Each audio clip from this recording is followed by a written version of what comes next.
and to prevent anyone else from beating him. I think that's borne out by his actions.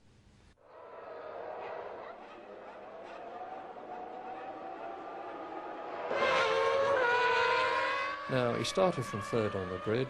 The conditions were adverse. He was down to fifth place at one time.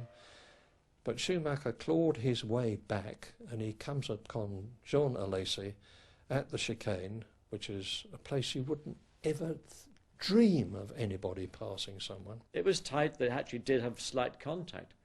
But if you physically went out in the circuit and looked how narrow that part of the track is, it's virtually impossible for one car to get through there cleanly, let alone two.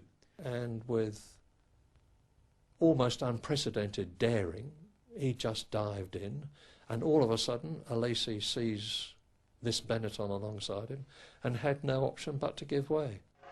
Alesi, Schumacher, Coulthard third, Barrichello fourth, Hill is out, Irvine is fifth, Herbert is sixth, and Schumacher has a look. Now, can he get through on the inside? Alesi resists him, he's coming up to a left-hand bend, so he's got the inside line. What a struggle. This is lap 65, 2 laps to go at the end of this one. And Schumacher... Yes! Michael Schumacher takes the lead in the Grand Prix of Europe, and the Benetton team go berserk with delight. I think the commitment he showed there and the absolute belief that he would make it round and come out in first place was quite amazing.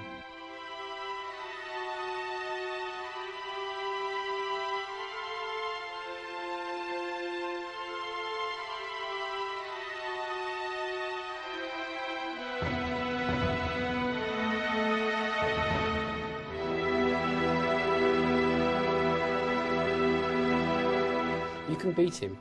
I beat him in 92 in the second. The last 12 races of 92 I scored more points than him, and I regularly beat him in the race because he's a bit like Senna. In his computer is not the idea that somebody else can go faster in the same equipment.